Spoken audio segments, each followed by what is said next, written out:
우리가 지금 오늘 할 부분은 분석 역학에 대해서 공부를 하게 되는데 이 내용을 하기 전에 이전에 우리가 공부했던 내용을 간단하게 요약을 한번 해보도록 하겠습니다. 일단 역학이라고 하는 것은 결국에 뭡니까?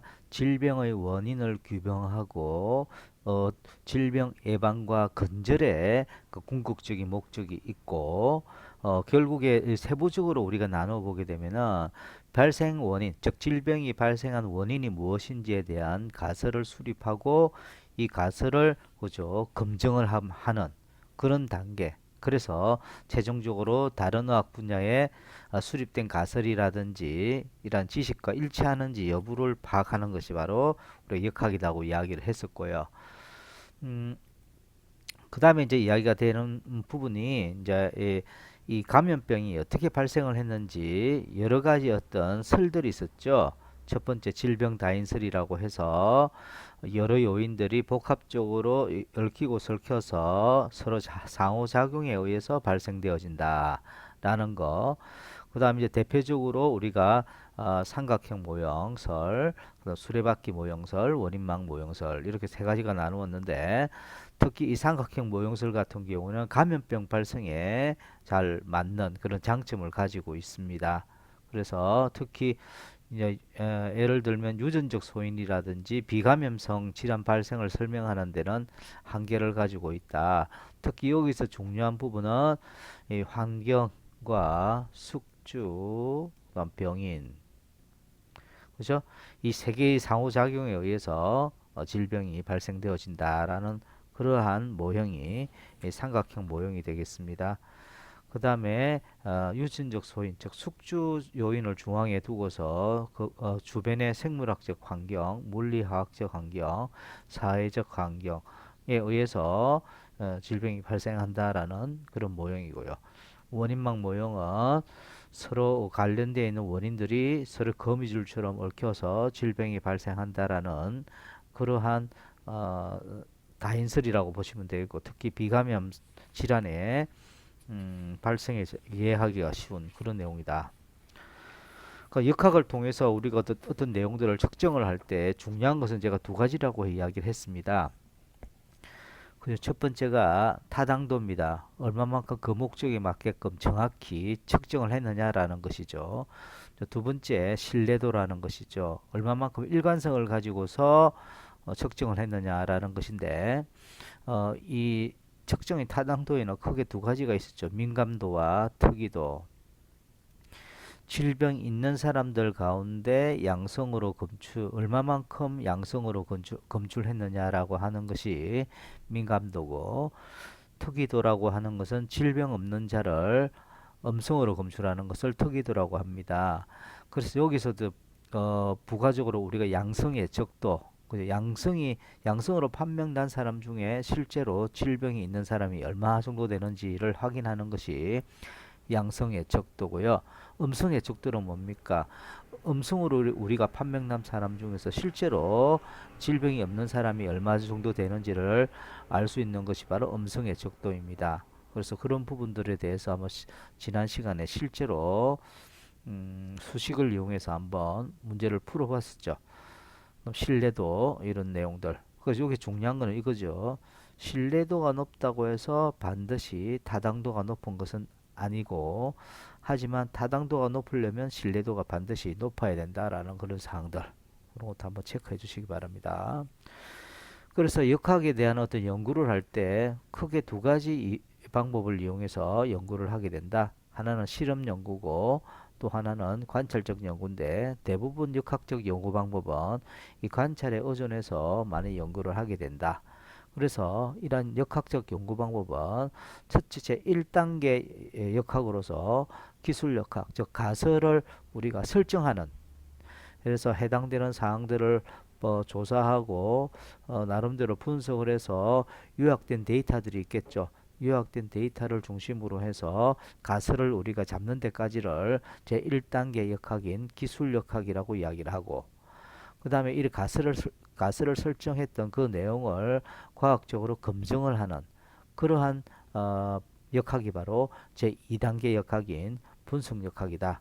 특히 이 분석역학의 경우에는 크게 세 가지의 방법을 통해서 해당되는 가설을 검증을 하게 되는데, 그 중에 단면적 연구, 특정한 시점에 해당되는 질병 원인이 되는 내용과 실제 질병과의 어떤 연관성을 가지고 있는지를 살펴보는 것이 단면적 연구고요.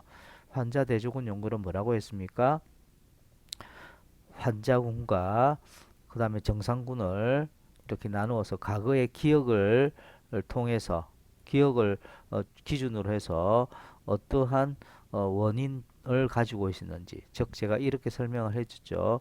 A군은 환자군, 즉 폐암 환자군이고요. B군은 뭐다? 정상군이라고 했을 때 이 두 사람의 과거 행적을 살펴보니까 이 폐암에 걸리는 데 있어서는 이 흡연, 즉 이 A군에 해당되는 환자들이 흡연을 B군에 비해서 훨씬 많이 했더라는 것이죠. 그래서 이 흡연이 폐암의 원인이 되는구나라는 것을 밝혀내는 이러한 방법이 환자 대조군 연구다라고 보시면 되겠고요. 코호트 연구라고 하는 것은 뭐죠? 역시 두 군으로 여러 군으로 나누죠.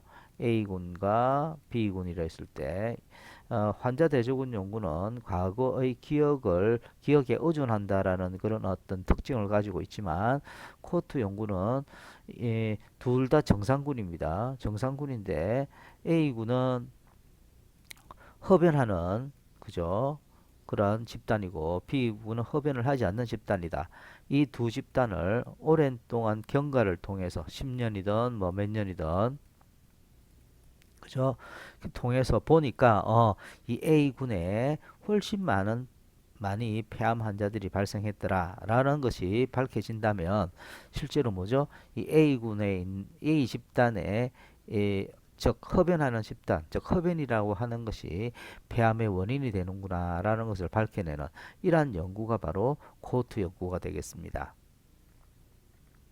그래서 지난 시간 마지막에 배웠던 기술 역학, 디스크립티브 에피데미올로지 제 1단계 역학이라고 했었죠. 가설을 얻으려고 우리가 시행하는 그런 연구입니다. 그 가설을 얻기 위해서는 여러 가지 어떤 질병 규모라든지 분포 같은 것들이 조사가 돼야 되겠죠. 조사를 해보니까 어떠한 발생 원인이 나름대로 나오더라는 것이죠. 이런 원인이 이러한 질병을 발생시키는 어떤 원인이 되는구나라고 가설을 잡게 되는 것이죠. 이런 내용들, 요 내용들을 쭉 제가 설명을 드렸는데, 특히 이제 기술역학에서 중요한 부분은 이런 변수들이 제가 중요하다고 했었죠. 인구학적인 특성이라든지 지역적인 특성, 시간적인 특성, 생물학적인 특성을 중심으로 해서 우리가 이러한 내용들을 조사를 하게 된다라는 것입니다. 그죠? 여기까지가 우리 지난 시간 했던 내용들입니다. 그 중요한 내용들이라서 제가 한번 요약을 해 드립니다. 오늘 이제 할 부분은 분석역학, 아까 단면적 연구, 환자 대조군 연구, 코호트 연구가 대표적인 분석역학의 하나라고 이야기를 했는데, 결국에 뭡니까? 분석역학을 하는 이유는 뭘까요? 앞에 기술역학에서 어떤 질병 발생의 원인이 무엇일 것이다라고 가설을 잡는 것까지가 기술역학이라고 했었죠. 이 가설을 검증하는 그러한 단계의 역학이 바로 분석역학이다. 이렇게 제가 설명할 수 있는데, 이 분석역학은 크게 세 가지가 있습니다. 단면적 연구, 다른 말로 상관관계 연구라고도 합니다. 그럼 두 번째로 환자 대조군 연구, 세 번째로 코호트 연구. 이러한 연구를 통해서 기술역학에서 설정해 놓은 가설을 검증하게 된다라는 것이죠. 그럼 제 2단계 역학인 분석역학에 대해서 조금 자세하게 살펴보도록 하겠습니다. 여기 보시면 연구 시점에 따라서 그 나름대로 내용들을 이렇게 정리를 해놨습니다.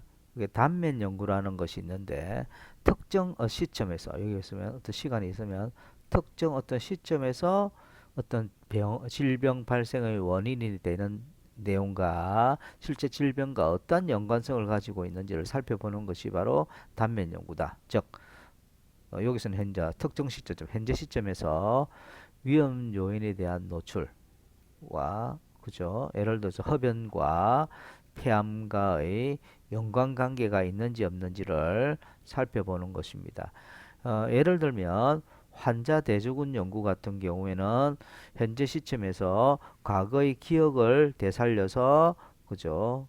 과거에서 현재까지의 어떤 시점들을 쭉 경과를 통해서 그죠? 그 원인과 그 해당되는 그 질병에 대해서 서로 어떤 그 원인과 결과가 되는지를 살펴보는 것이고요. 그죠? 그런데 단면 연구는 그것이 아니다라는 것이다. 특정 시점에서 우리가 딱 잘라 요 시점에서 봐서 그 질병의 어떤 노출과 즉 위험 요인에 대한 노출과 그 질병과 어떤 관계가 있는지를 살펴보는 것이 바로 단면 연구다. 그 다음에 우리가 환자 대증원 연구 계속 이야기하는 거죠. 현재 시점에서 환자와 환자군과 그 다음에 뭐죠? 정상군을 서로 선정을 해서 두 집단을 선정해서 과거의 특정 위험 요인에 얼마만큼 노출이 됐는지, 즉 흡연인을 그죠? 요 환자들 중 또 B군은 뭐죠?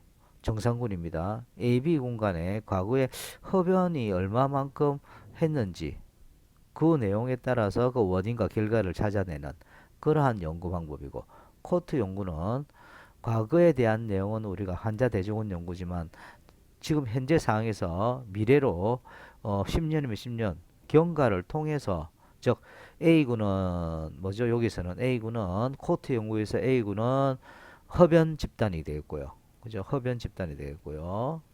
B군은 흡연하지 않는 집단입니다. 이 집단이 계속 흡연 집단은 10년간 예를 들어서 10년간 계속 흡연을 하도록 하고요. B 집단은 흡연을 하지 않는 상태에서 쭉 흘렀을 때 과연 A 집단과 B 집단 간에 그 폐암 발생률이 어떻게 되는지를 살펴봐서 이 흡연이 실제 폐암에 영향을 주는지 안 주는지를 살펴보는 그런 연구가 코트 연구입니다. 그 다음에 임상시험이라고 하는 것은 사람을 대상으로 특정 약물이나 예방접종약의 효과를 서로 대조군과 비교해서 실험하는 그런 연구가 여기서 말하는 임상시험이다 보시면 되겠습니다. 그래서 단면 연구라는 것은 현재 시점을 통해서 노출이 된 그 요인이 되는 것과 실제 질병과의 연관성이 있는지 없는지를 살펴보는 것이고, 여기에 있는 대표적인 후향적 연구 방법의 대표적인 환자 대조군 연구, 리트로스펙티브 스타디라고 하는 것인데 후향적 연구입니다. 과거의 기억을 되살려서 그 원인과 결과를 찾아내는 그러한 연구가 리트로스펙티브 스타디, 즉 환자 대조군 연구가 되었고, 그다음 전향적 연구 대표적인 것이 이 코호트 연구다라고 보시죠. 그래서 아까도 제가 잠시 설명드렸던 바와 같이 환자 대조군 연구 같은 경우에는 과거의 기억을 되살려서 원인과 결과를 찾아내는 것이고, 코호트 연구 같은 경우는 뭡니까? 현재 시점을 중심으로 해서 미래에 그죠? 이러이러한 질병이 발생되어지는 여부를 보고서 판단해서 그 원인이 무엇이 된다라고 우리가 밝혀내는 그러한 연구가 전향적 코트 연구가 되겠습니다. 여기 말하는 이제 후향적 코트 연구 같은 경우는 이 현재 시점에서 과거에서요 현재까지 그 거꾸로져 있는 기억을 되살려 가지고 쭉 과거 시점부터 해서 쭉 현재 시점까지 살펴보는 그런 어떤 것이 이런 진앙적 코트 연구와 조금 차이점이 있다라고 보시면 되겠습니다. 상관 연구, 현재 시점에서 원인과 결과에 대한 어떤 연관성이 있는지 없는지를 살펴보는 것입니다. 그죠? 여기 보시면 1960년도 미국 44개 주의 관상동맥 질환으로 인한 사망률과 1인당 담배 판매를 상관관계를 관찰을 해보니까 담배 판매량이 가장 많은 주에 사망률이 가장 높았고 담배 판매량이 가장 적은 주에 사망률이 낮았습니다. 그래서 이런 걸 보시면 담배와 이러한 관상동맥 질환에 의한 사망률과는 서로 연관관계가 있구나라는 것을 알 수가 있었죠. 그다음에 1인당 동물 지방 섭취가 많은 국가일수록 여성의 유방암 발생률이 높은 상관관계도 관찰되었습니다. 이런 내용들이죠. 한번 보도록 하겠습니다. 이런 상관 연구의 장점과 제한점으로 보게 되면은, 장점이라고 하면 이 상관 정도가 빠르고, 그죠? 아무래도 현재 시점을 기준으로 해서, 그죠?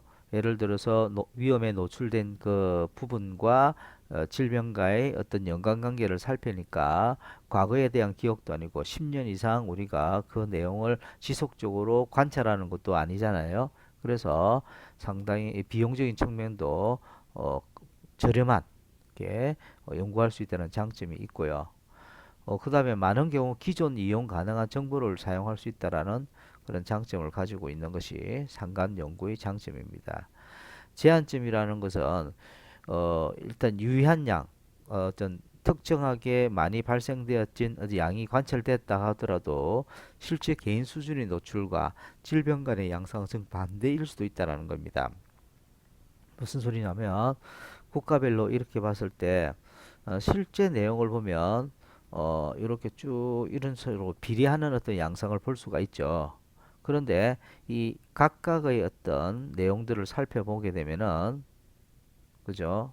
여기 보시면, 예, 여기 다시 한번 살펴보시면 요 내용들로 쭉 살펴보면 쭉 일직선으로 우리가 구성이 되어 있어서 상관관계, 즉 연관성, 즉 비례적인 어떤 연관성을 가진다라고 우리가 볼 수가 있지만, 이 부분을 좀 확대해서 우리가 살펴보면은 실질적으로 이렇게 우리가 구성되는 것을 볼 수가 있잖아요. 반비례하는 것을 또 볼 수가 있습니다. 그래서 앞에서 이야기했던 것처럼 유의한 양의 관련성이 관찰이 되더라도 실제 개인 수준의 노출과 질병 간의 양상은 이처럼 정반대로 나타날 수도 있다라는 것입니다. 그래서 방금 했던 단면 연구 같은 경우에는 어, 동일 시점에 특정 질병이 있는 사람과 없는 사람, 위험 요인에 노출된 사람과 노출되지 않는 사람을 어떻게 동시에 관찰합니다. 그죠? 따로따로 분리해서 따로따로 하는 것이 아니라 같은 시점에 동시에 관찰하게 된다라는 것이죠. 그래서 이런 단면 연구는 특정 시각에 인구 집단의 건강 상태를 빠르게 알 수 있기 때문에 질병의 빈도와 특성에 관련된 정보를 쉽게 제공할 수 있다라는 그런 장점을 가지고 있다라고 보시면 되겠습니다.